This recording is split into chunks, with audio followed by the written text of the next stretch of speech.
Hey, this is Derica, your host on the Happiness Recipe Show 2.0, where top experts are sharing their personal stories of breaking through their own fear and resistance and into living their happy life and how you can do the same. I'm very excited to welcome our next top expert, Shannon Connery. Welcome to the show. Oh, thank you so much for having me. I'm excited. Yay! Okay, you guys, for those of you who have not met Shannon before, we're going to dive into her bio, and then that's where we're going to dive into those juicy questions. So, as always, you guys, have your pen and pad ready because I'm feeling like there's going to be a lot of happy wisdom shared on this show. So, be ready. All right, Shannon Connery, PhD, is a licensed psychologist with a private practice based in Denver, Colorado, where she specializes in treating adults suffering from PTSD, depression, anxiety, obesity, and marital problems. That just wrapped up a lot of us. Especially after COVID. Yes, yes. She is also a coach and creator of the PACE Academy on Teachable. That's a 7-week course that helps individuals live healthier, happier lives. Right? PACE Academy, is that the 7-week course? Yes, and I'll get into what PACE stands for so people understand that acronym a little bit better. But Yes, nice. I love it. It's strong. Okay, she is the host of the Fix Yourself with Shannon Connery podcast. I just love that. Beautiful. It has over 10,000 downloads and a 5-star rating. Yes. I know I love it when people take the time to let you know how what you're putting out in the universe is affecting them. It's really I have so much gratitude about it. It's working. It is working. All right, Shannon, can you jump right in and tell us a little bit of your story and what led you to do what you're doing today? So I had a life about a decade ago that most people would have looked at from the outside and thought, oh my gosh, she's so lucky. I was a psychologist, and I did really love my work. That was sort of the one area of my life that was actually authentic in working. And I was married to a very successful surgeon. We had a beautiful house. We had another house in the mountains. We had 2 healthy children. It just all looked like, rainbows and unicorns. And it really wasn't. And the secret that I was keeping for so long was that I was living in a household that with an addict. Mm. And with my own history growing up was that I wanted to belong so much. I was kind of a kid who I got into a really good private school, tested in, so for academics, but it was a school with all these really wealthy children, and I wasn't wealthy. We were fine. We had a lovely home but I didn't fit in. So much of what I wanted to do with my life was to fit in. Mm. And so I didn't want a scandal. I didn't want to have people know what was really happening behind closed doors. And I think that what ended up happening was that I wasn't leading an authentic life. I listened to every single rule and every lesson I was in order to fit in and belong, right? So I was thin, I was focused on my weight, I wanted things to make me feel good, I wanted safety and security. A bigger house will do that, right? A nicer car will do that. Hanging around with nice people, having lots of friends. And yet kind of at the core there was a nagging, like I knew things were off, and I think he did as well, my ex-husband at this point. But he there came a day about a decade ago where sort of every worst fear I'd ever had was realized. I was at Disneyland. Like, it's supposed to be the happiest place on earth. That's actually their logo, the happiest place Yes. on earth. We're getting ready to go to the park. And my husband at the time said to me, I can't go to the park. I have to go give up my surgery license. And What? In the next few months, I lost everything I'd ever owned. I Divorce was filed for like on the national news. We're on CNN. Cars are, and what had happened was that my ex-husband had relapsed, and in a major, major way. So that his staff had reported him to the board, and the board was taking his license. And the thing about somebody, now we all know now, but a decade ago the opiate crisis was not nearly as talked about or understood. But opiates, you can't tell. It's like, if your husband or wife suffers from alcoholism and they come home, and right? Or if they're Yeah. using some sort of drug that alters their state, you can tell. Opiates, I never knew. And so all of a sudden he had spent all of our money. I didn't know. He had no contracts on these new businesses. He had to go off to rehab. There was zero money in the account. So he was gone to $1,000 a day treatment, and I was home with two kids and not a penny. And that all of a sudden, and like Scandal. Yeah. So as somebody who wants to fit in and belong and is trying to follow rules, like, you can't imagine your worst night, people knocking on my door, my phones are, what happened? Oh my gosh, I heard this, I heard that, I saw you on the news. It was really insane. And look, so much has happened since then, but it was a transition that once I sold every single thing I had and started working, you know, all day, every day to keep food on the table and keep the lights on I'll tell you a funny story. I had this beautiful multi-million-dollar house. He was a very successful surgeon, and I sold it and then had zero money. So went and rented this teeny tiny little, I mean, could we call it charming? No, we couldn't. It was really a hole. The woman came over to collect the rent and walked into my giant house, and she just went, "Oh my God, what happened?" And every day was like that. So I will say, once the dust settled and I had food in the refrigerator and we had a roof over our head, I really started to say, what happened? Like, how did you follow every rule of this culture? How did you think that you were leading this life what isn't that the American dream? Marry a successful person, have a lot of things, look a certain way, and you'll be happy. And it was just a total lie.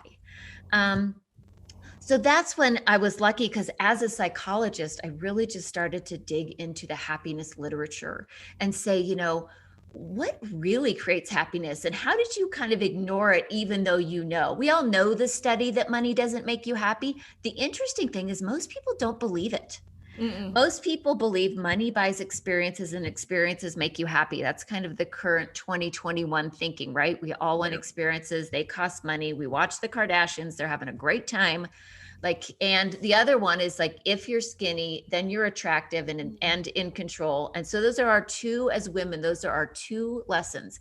We have to focus all our creative energy, all of our mindset on the next detox diet, whatever, or how we're going to get more stuff. What I started to do was find that there were a number of things in the literature that converged and that I started practicing in my life. So people who moved, but not for a diet, people who moved their bodies either with a purpose, like they'd created a goal and did something, sort of to push their limits, that those people were really happy. So I started to train for a marathon, and it was unbelievable. Like, the barriers, the beliefs I had in my mind about what I could and couldn't do, and then how I felt every time I broke through. And it wasn't a physical barrier. I really thought the marathon was about, could your body do it? Did you have the time? It was a mind growing exercise. And so, that long story short, I came really down to that each of us needs to have things we're really passionate about that bring us pleasure. So when I was talking about pace at the beginning, the first part of happiness is you don't just work and go home. You can't just you can't just do one thing. You have to have these things that bring you joy. So adding pleasure to your life is crucial, and knowing the things that light your brain up and bring you joy, whether that's spirituality, whether that's movement, whether that's hobbies, creativity, art, reading, writing, whatever it is. We all have to have accomplishment.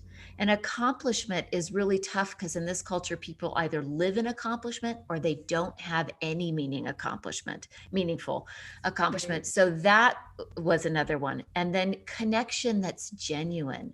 And when you go through a trauma like I do, let me tell you, you find out who your true friends are, who was with you because they loved you, and who was just there for the parties and the, Mhm. vacations.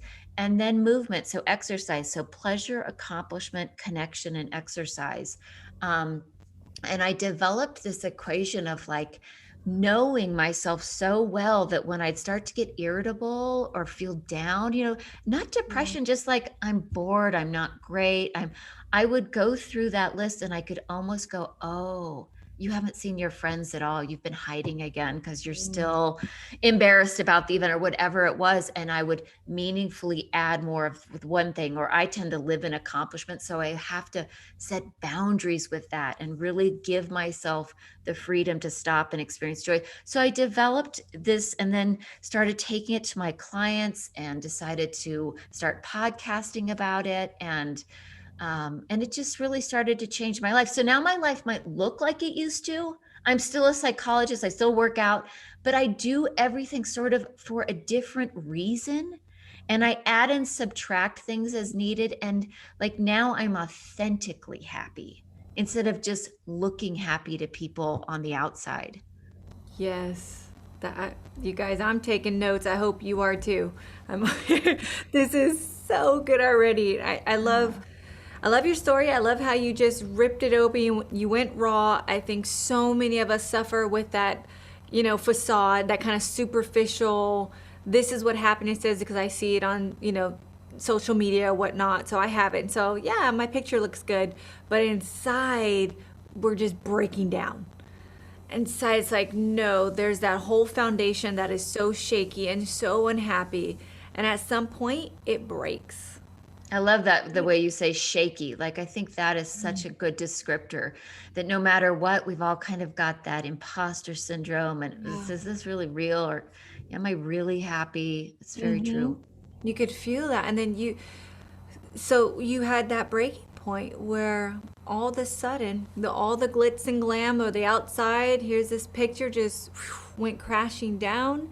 And you were at that, I like to call that place that rock bottom, like you have nowhere else to go. This is the point right here where we get to create something totally different. It's painful. Oh, it's painful.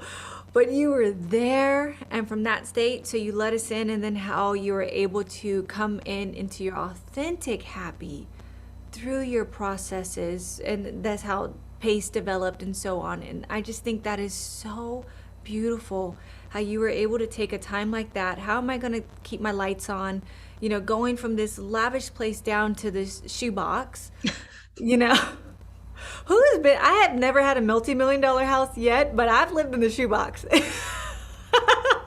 You know what is so funny? I had this moment when we were in this house. And it was actually great fun because I think my kids were free to play. Like, who cares? If you weren't going to mess up this place, let me tell you what. Yeah. And it was a single story like ranch, and my kids would Mhm. run around on the ceiling. And sometimes they would take tape and they'd like write on the skylights. They'd put like a hi and it would come up. But anyway, I remember one day sitting there and all of a sudden, I mean, the epiphany about things don't bring you happiness was Yeah. so weird because I was sitting there and it wasn't fancy and it wasn't nice and it wasn't what, and I felt so relaxed. It wasn't happy, it was calm. And I think that so often in this culture, we mistake excitement as happiness. You get a new car. Oh my God, it's so exciting. I get a new watch. And that's why it's complicated, because it's not happy when we get a text from a hot guy, right? That's Right. excitement. And excitement is wonderful. I love excitement. Trust me, I love to get a new car. I'm there with you, but it's a different thing. Happiness can often be a place of calm and clarity. And so as I sat in this place one day, I went, I haven't been this calm in a decade, because I've been living with an addict. And when you live with an addict, whether they're in a great place or not, you're watching, you're monitoring. You're like, is today a good day? Is today a bad day? Are things seeming off? You don't know what you don't know when you live with an opiate addict. And so Mm. having that calm, and that's when it hit me. You can know, oh, happy wealth doesn't create happiness, but when all of a sudden you have a moment and it sinks in deeper, I'm sitting here, I'm so calm, I'm so clear about what I want from life, and I have enough money to barely pay next month's rent and put food on the table. Yeah. This is happiness doesn't come from that giant house I used to live in. Mm-mm. No. Oh, that's so good. You guys, are you Yeah. hearing this? This is so good because it's right. It's not the thing. I love how you said excitement's not happiness. So many of us struggle with that. We work so hard to get like that newness, that new thing, and then 5 minutes later it's gone, and we're like, oh, and we're just kind of searching for that next high. But And high, as you said it, that's a great word, because that's what people are looking for. They're looking at highs through excitement yeah. or numbing their boredom. So we're all waiting for that 5 o'clock glass of wine, and then we're looking to go get that thing. And those are what we are piecing together and calling happiness. And it's a really difficult thing to transition away from that, that happiness is often those little moments that we make up, just that are a little bit calmer or quieter, or, and the other thing that I found is that happiness is really hard work. That's not something they teach you in school either, right? We think that we're either born with a good disposition or not. And there is some data on that, I will say that, but we have this area to work with where it has to do more with gratitude, mindset, and that what we're filling our bodies with, all these other things that can kind of create more joy. Oh, that is so good. That's so good. And you're just broadening. So these seeds are being sown, and it's all really our perception of happiness, how we're viewing happiness. Happiness is hard work, you guys. I mean, yeah, we're born happy, and it wasn't hard when we were 2 and 3 and stuff. But as life goes on, we pack on these different experiences, programming, or mindset, as we're calling it. It's work again. It's work going back to that natural 2-year-old that we were. And so we're looking at what we're eating now, as you said. We're looking at as we're moving our body. We're looking at what are we putting in our mind, just being extra conscious. What makes us But happy?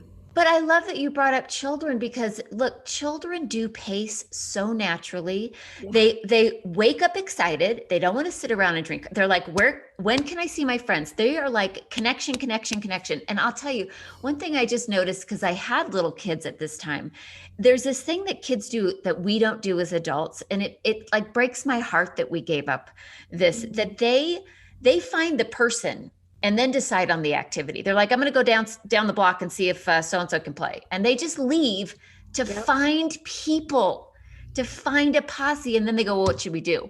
As adults, what do we do? Like, oh, do you want to go to dinner? We have to have the activity. Yeah. Do you want to take a vacation with us? Do you want to go for? We never just go, hey, can you come over? We just, maybe to your best friend or something. But I think that there's something lost. There was another very pivotal moment during this trauma that I had. And as I was developing sort of pace, and I went to, I think as parents in American culture, and Glennon Doyle talks about this a lot, there's so much wisdom to this, that once we have children, we like change our focus from our lives to their lives. Mm. And we've got to learn to do that better, because we become these parents living vicariously through our children and wanting to amuse them and set up play dates, and not everybody, but a certain part of, and I was very guilty of it. It's like, oh, my life's done. Now I get to focus on making them fulfilled. Yeah. And I went to this place. It was a snowy day in Colorado. We have these jumping castle places. And I show up and like all the moms are sitting on the wall. Everyone's on their cell phones. And I get there. My kids run out to have joy with their friends. And I'm getting ready to sit down. And this guy I sort of recognized walked in and he looked over at me. He was like, oh my gosh, you're here. How's it going? Da, da, da. And he goes, wait, you're not going to sit down, are you? You're not going to go. He's like, do you know how fun this slot? Do you? I was like, and it was all of a sudden like this epiphany. Like my body was like, no. Of course I'm not. Of course I'm not going to sit here. I just put my stuff down. We went up this slide that was like 20 or 30 feet. Over and over, we jumped. We went through the obstacle course. My kids are laughing. We're crying with tears. Afterwards, I had worked out so hard. I'd laughed so hard. I got that home. I was like, oh, no wonder they want a nap. They're exhausted from joy and connection and movement. And kids do pace so naturally. Naturally. If we could watch what kids do, we would learn. So they don't care. They're not going like, ooh, what are the other kids going to think if I jump off the diving board and do a crazy thing and make a weird face? And they're just living in joy. That's what I feel. And the website video into what everyone's watching right now, I spoke about that. The 2-year-old, the 3-year-old, 4-year-old, it's about us embodying back to our natural state of being.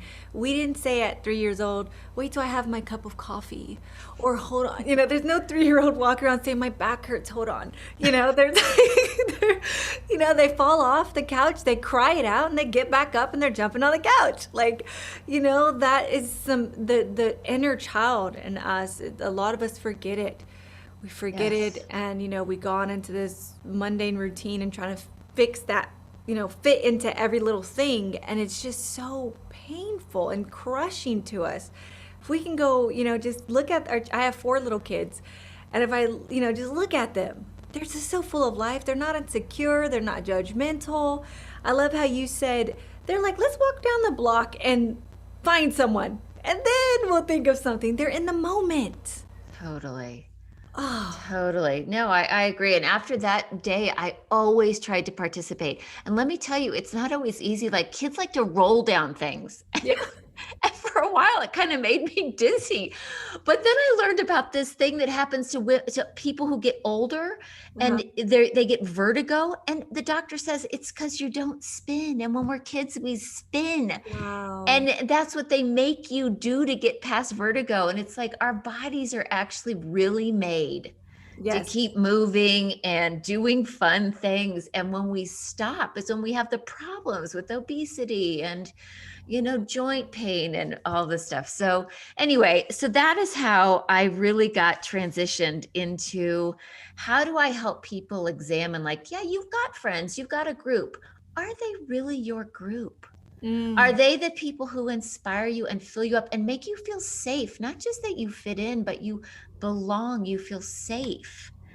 Can you be yourself with this crowd? And so with each area of pace, when I coach people, I really have them examine in a very detailed level. Like, are you sure this thing that you started because it brought you joy hasn't become an accomplishment?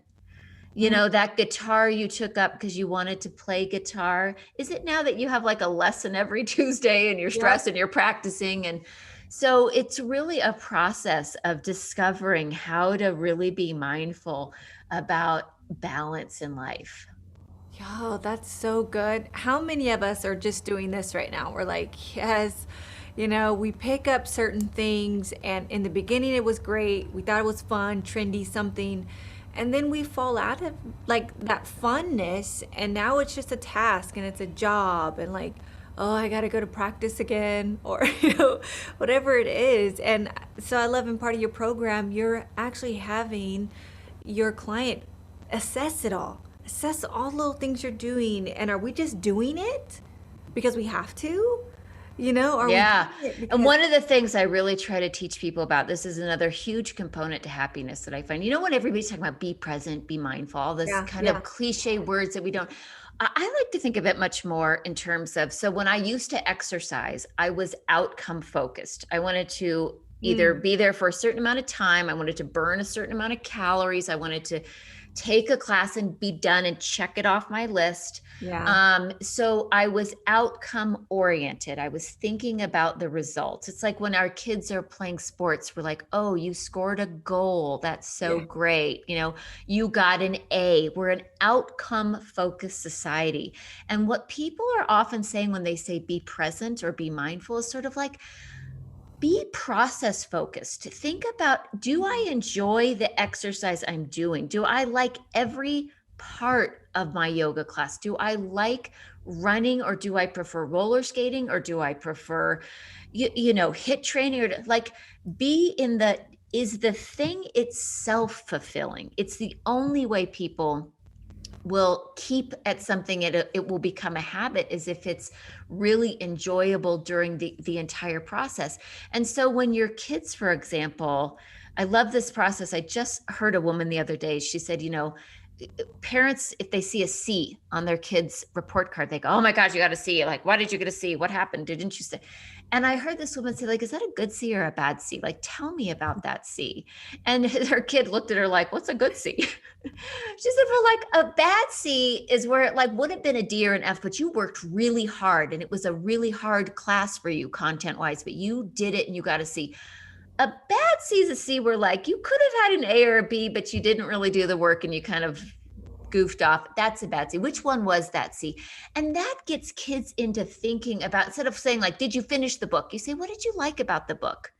Did Yeah. you score a goal? How are you feeling during the game? Because what we want people to do is be analyzing what fulfills them and what doesn't. And that way they can decide, do I want to put in the hours to play 20 hours of sports a week? Not just because you're good at it. There's Yeah. lots of kids who are super athletic who don't enjoy it anymore. But we Right. go, oh, you're so good. You're so good at that sport. You got to do basketball. You're so good at it. And then you see them kind of slowly losing a bit of themselves until they have to come with this big reveal and tears and say, Mom, I just hate basketball. I just hate tennis. Please don't make me play it anymore. I think so much of that could be avoided if we moved from outcome thinking into process thinking. Oh, that is so delicious. That is such a good nuggets of gold right here. And a lot of this is unconscious. I've even been guilty of this as a mom, being so outcome focused, and wherever we inherited whatever, but it's so good to be so aware of these slight tweaks. These are just some beautiful happy hacks, and slight tweak in our verbiage to ourselves or to our children will go a long way in being more, I love how you're saying process focused too. It's like, it's not just about being present, but in the process of it. Like, what are we doing? How is it happening? As it's happening with us, to us, for us, like really, really processing the moment is so much better. And I think that helps a lot of more of the analytical minds that a lot of us moms have. Very much so.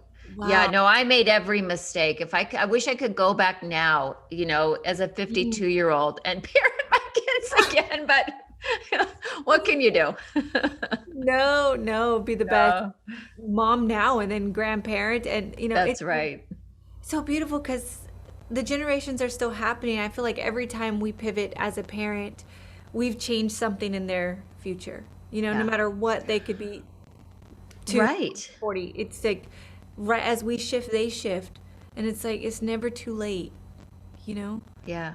Oh, and I was going to tell you about, so sometimes people hear the title of my podcast, Fix Yourself. And like, if I could go back in time, I don't know that I would name it the same thing, but here is the origin of that. So right as I was going through everything, a woman came into my private practice, and she's sitting on the couch, and I could see myself in her, which happens so much. I honestly learn more from my clients than they often learn from me, I'm sure. But she sat down and she was really ready to divorce her husband. And she was like, I'm done with him. His priorities are off. He works all the time. And then on the weekend, he always wants to golf. I'm home with our 2 kids all the time. I'm so sick of it. Wow. I'm so sick of him. If I got divorced, maybe I could have every other weekend off. I mean, really, really very, very upset with her husband and feeling very sort of on her own raising the kids. And every mother can relate to this feeling at some point if they're a stay-at-home mom and the husband's working. And I just had this intuition that there was more to it, because she always described him as, he really loved his kids. He was a loving husband. He felt bad that he was gone so much. And what I was noticing was he loved his life. He loved his work, and he loved helping people, and he loved golf, and he loved his friends. And he was a guy who loved life so much and just didn't have enough hours in the day. Yeah. She was not loving life. And so I said to her, look, he's not in the room. You decided to do individual therapy instead of couples, which wonderful, but let's look at you. Let's look at your life. And then let's see how you feel after we work together for a while. And then if you want to get a divorce, great. If you don't, perfect. So we looked at how she'd put on 40 pounds since she'd had 2 kids. Yeah. And she'd stopped the part-time job that she'd done before being a mother that she actually really loved, and that she didn't see her friends as much because she just felt like she needed to be there for her kids and always be present, and she was focused on them. And we started to use this sort of pace process to add, she started taking a cooking class because she found her pleasure. She really loved her creativity in cooking. Mm-hmm. And we got her in a program where she started losing weight, and she would take the kids and drop them at the gym's daycare and give herself an hour. And we put things on the calendar where she got a babysitter, even though it wasn't for her husband and her, where she'd see her girlfriends and connect and go for walks. And after 3 months, she said something so amazing. She said, she goes, I feel so good. She'd taken off a bunch of weight. She was looking amazing. She felt amazing. I think she was taking her power back. And she said, I don't even remember why I was so mad at him. She's like, he's changed nothing. He's changed nothing. He works exactly as much. He golfs, but my days are full. I feel as happy as he does. She's like, it's like I fixed myself and I'm not mad at him anymore. And that was my like, oh my God, we all really need to take ownership for our happiness. If you are mad about your husband, your kids, your boss, your you blame somebody else for your lack of happiness, you'll never be happy because your happiness is in somebody else's hands. And so Fix Yourself started as this concept of how do you take back control of your own life? And trust me, when you have little kids, with 4, it is hard. It's really hard. You want to move your body. Sometimes you're up at 4:30 in the morning. It is not an easy recipe by any means. Mm-mm. But if you piece it together and you work and you have friends help you and parents help you and a community that helps you, you can figure out how to do what you love, right? Yes. And so that's where Fix Yourself came from. I watched this woman blame somebody else and then fix herself and then feel amazing and say the words. And I was like, lady, you just came into my life and helped me so much. It was wonderful. I love it. That title, when I read it, I'm like, yes, because even a therapist and a coach myself, you get this. We're not fixing anyone. No. They are we're a guide. We're like a cheerleader. I mean, it is all you. It is all. That's right. Person, right? So Fix Yourself is so powerful. You become 100% responsible for your happiness, for your life, for reality. I mean, you become victim to victor, which is so beautiful. And that's the recipe right there. I love and this that. Is actually the first show where we've talked about this. So I'm super excited that you brought this up. We're a show. You're here, you're learning these tips and tools, and this is empowering, but it's not us making your decision. It's not anyone else, not your husband, no one, right? I mean, Shannon is amazing, but it's you. Right. I mean, honestly, I highlight everything you just said. And I do think this is a culture that's tough because we promote men's empowerment, but not so much women's empowerment. And so women often think, I had this other epiphany. I mean, as you can tell, like when you go through a really traumatic few years, you start to look at everything with this critical analysis. And sometimes it was like, okay, can I just sleep and stop thinking? Yeah. But I was out, and I've always been the healthy person in my family, but everybody always said, you're so lucky. You're Yep. so lucky you're born like that. I have other family members who really struggle with their weight and always have. So we're in New York City. Obviously, it's a couple years ago. And this whole like, oh, you're so lucky in your metabolism and it's so great for you. And it's 7 a.m. and everyone's sleeping in, and I'm out running in Central Park because I love Central Park, and I love to go to a city and just put my shoes on and go run somewhere. And I was thinking about, oh my God, everyone always thinks I'm lucky, but like they're all going to sleep in and go to brunch, and I'm here putting in the work, which at this point in my life feels like joy. But Yeah. it didn't originally. The first time you go run a mile, it doesn't feel great. But if you can, what I tell people who always say that they want to know, like, well, how did you overcome like either fear thinking or limiting beliefs or whatever? It's sort of like, if you can, and I obviously didn't make this up, but if you can really know your why. Like, I know if I move my body in nature that I will be a better mom, a better wife, a better daughter. I will be not irritable. So my why is often like, if I want to show up for 5 clients today and let them borrow my hope and help them to breathe easier, and it is my duty to go move my body hard for an hour. So it was funny. I had all these epiphanies about taking back your power. Never say you're lucky. Luck, yeah, maybe if you win the lottery, but didn't you show up and buy the ticket? Like I never even shown up and bought the ticket. So there's some action involved in all luck. Yep. And a lot of times there's a lot of action involved, but it just little things like that to take your power back and not say, oh, I'm lucky. I'm built like I'm lucky. I'm so lucky. I'm smart. Really, nobody studied for me when I was getting my doctorate. You're so lucky. You're smart. I am.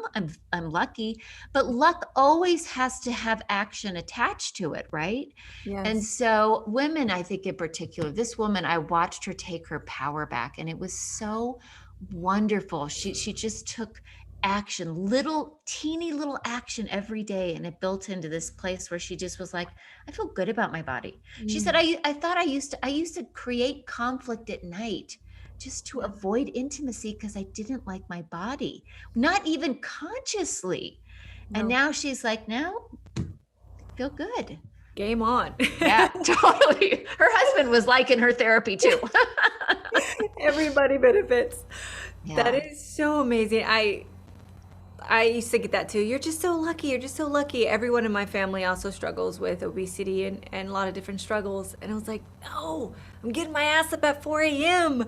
Like I'm really in the books. And so we all can relate, whether we're on the spectrum calling someone else lucky or we've got that feedback. It's good to hear this. It's good to be aware that we literally do create our luck or, our curse. We create either of those by our actions, right? Yes. So that's powerful. And so the next question I had for you, Shannon, was what did you do to break through your barriers? And one thing you said, which I think we'll piggyback on, is that you got to know your why. So you had fear, you had resistance, you had barriers. Is that something that you did to help you break through your challenging times, was figuring out your why, your purpose? I unfortunately, it's hard for me to know if I hadn't had somebody else create this giant crisis, if I would have changed my mind, if I would have had, I faced every fear I ever had, and not because I did it of my own volition. Like it happened to me, and that was the catalyst for change. And I think it's really hard. One of the hardest things as a coach and a therapist is when you are working with these people where life isn't horrible, but it's not great. And so it's almost like for people on both ends of the spectrum, it's changes a little. You're more motivated. And I was so right in the middle. But after that first thing happened to me, now I constantly try to keep myself a little bit uncomfortable. So like my first podcast, when I decided to do a podcast, it was so bad. I mean, I literally wrote the entire script for it. And I think I sort of read in a very monotone, I mean, it was so bad. But I knew that if I was uncomfortable, like I had been that whole year of angst, that growth happens when you're not really comfortable. And so I guess if I was going to try to tell somebody else what you're asking, like, how did you break through? You Yeah. got to be willing to get uncomfortable. There you go. And knowing a why is wonderful, but then also growth comes from like taking your why and pushing the limits a little bit. Oh, yes. So if you're somebody who's real comfortable, go into your yoga class or maybe try something you haven't done before, like, and that makes you a little nervous. Like maybe you want to go do a little triathlon, like a mini tri, and you think, oh, well, I hate swimming. I don't want to swim. That makes, oh, okay. Well, let's look. Do Why it. does that make you uncomfortable? Let's get in the pool and see. Because anytime you take that thing that gives you a little fear and then you do it, you go, oh, check. One more thing that doesn't limit me. And Yeah. so for me, it was honestly the marathon where I'd had judgment. And for me, I go to a place of judgment when I'm in fear. It's just a defense mechanism. Like, why are those women wasting their lives? Like, couldn't they get a job? Couldn't they, when I was judgmental. And then I tried it and I thought, oh, I've never learned anything more about myself than in the 6 months I trained for a marathon. And you get injured and you get exhausted and you think I can't do it anymore or whatever it is. And to keep going, even with all those things.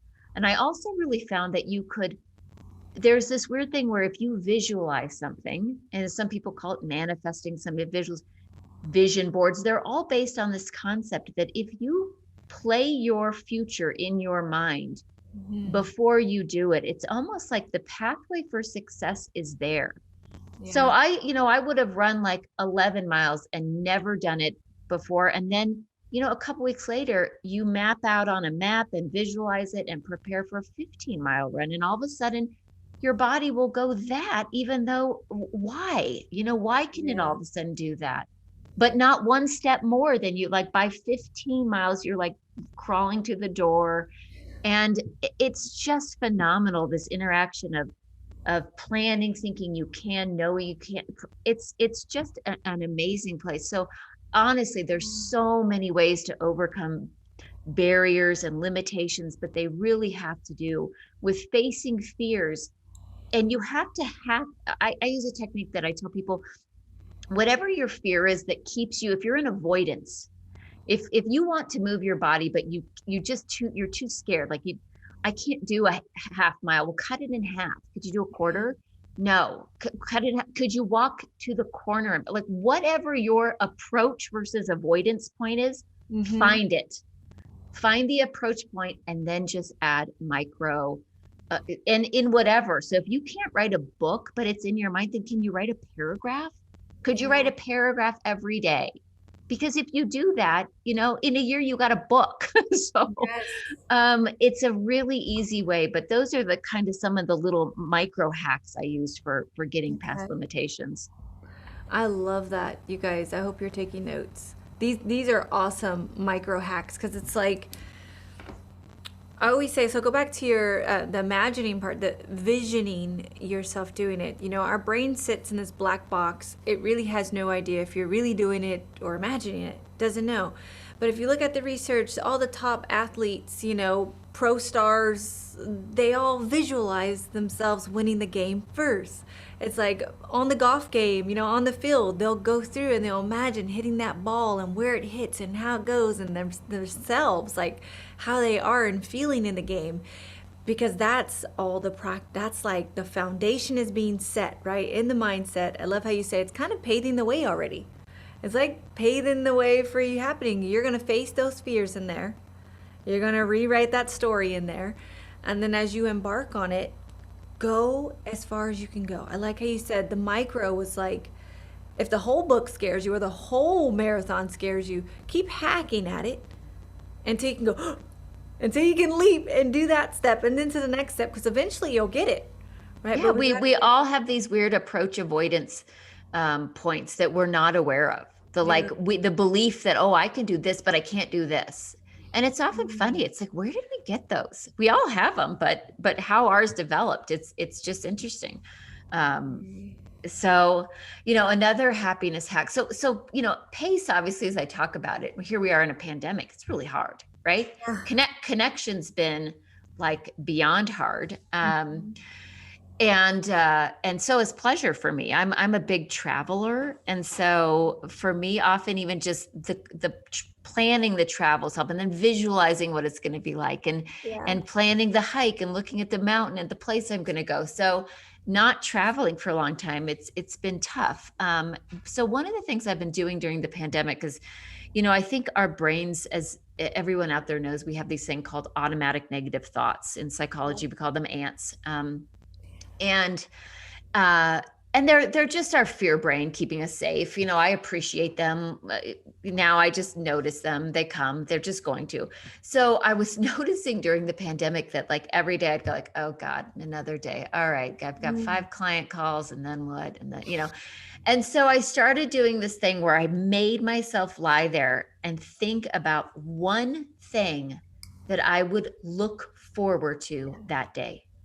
Mm. Just one thing. I just would create one, whether it was like, I'm going to get out that old movie I love so much, or whether I'm going to make chocolate chip cookies with my son, or I would sit there until I had one thing to look forward to. It's kind of like that mini vacation stuff Yeah. I used to play. And also then I would think of um, some way to be outside during the day. Yeah. Just those two things, like, how are you going to get outside, and what are you looking forward to today? And so then I would spend time focused on that, as opposed to all the negativity of Groundhog Day again. And it does help. It's still a struggle. Let's face it. This year has been a tough one. Yeah, yeah. Oh, you and I have so much in common. I love this. I love it. Our brains. This is co-creation right here, hon. So that's the same thing I do in the morning. This is something, it's like showering, you guys, happiness and motivation. It's like brushing your teeth. We're always doing this, right? So Right. every morning I wake up to the same thing. I'm like, I'll find one thing, you guys. If it's like I love the movie, it's a lunch date, like whatever. So one thing you can find in that day that will just jump your booty out of bed, versus other things we can think about. Just find that one shot of gratitude and let that energy kind of push you up. And I love how you also added in finding the way of getting outside, because that excites you. You love that. Our bodies love that. So adding that one thing that's going to make you happy, plus, ooh, at 2:30 I get to go for a walk, like on my break or my lunch break or whatever it is. Like being out there in nature, that also could propel your happiness for the day. Well, and there's actually a lot of data and research. They know at like a cellular level Mm. that being around trees and being in nature, we have these little things on the end of our cells called telomeres. They look kind of like the end of a shoelace. Those little aglets on the end of. Uh-huh. And the healthier and longer your telomeres are, the happier, the longer you live, the more your cells replicate. And they know that people who get outside, and even if it's just on your street with trees there, that these things are longer and healthier. So there's literally data now to back up that happiness and health can be established just by being around trees. It's phenomenal. Outside. Yeah. Wow. I love that. I love that. So these are some phenomenal happy hacks. And if I were to think about all the wonderful experts on the show, most have said outside. You guys, so there is commonalities to this thing, happiness and enjoying life, and you can find it here in this recipe. It's like, yes, get outside, get movement, visualize, all these beautiful nuggets here. They're tried and true. They're scientific. These things work. This Right. is gorgeous. Shannon, can you let us in on actually what you are giving away to our audience? It's funny. I was thinking, one of the things that I've really been loving during the pandemic is more the coaching as opposed to therapy. Mm. So I think about therapy as like, we're going to unpack the past and bring it to the present, and coaching is like, we're going to take the present and look at your goals and go from here forward. And so I have decided to give an hour coaching. So you don't have to do the hour if you don't want to. If you want to, and we can do a lot in an hour that won't be to sell you something else. But for people who want to go on shannonconnery.com, I'm giving a complimentary. I think I capped it at 40 or 50 or something. I just finished my podcast season, so I have like a couple. So if too many people sign up, it will take weeks, but I have several hours a week I've put aside for this. So if people kind of want to experience coaching, have them please reach out, email me, Shannon at shannonconnery.com, and we'll set up a 1-hour coaching. You could just see what it feels like to work with a coach on sort of optimizing, happiness and health.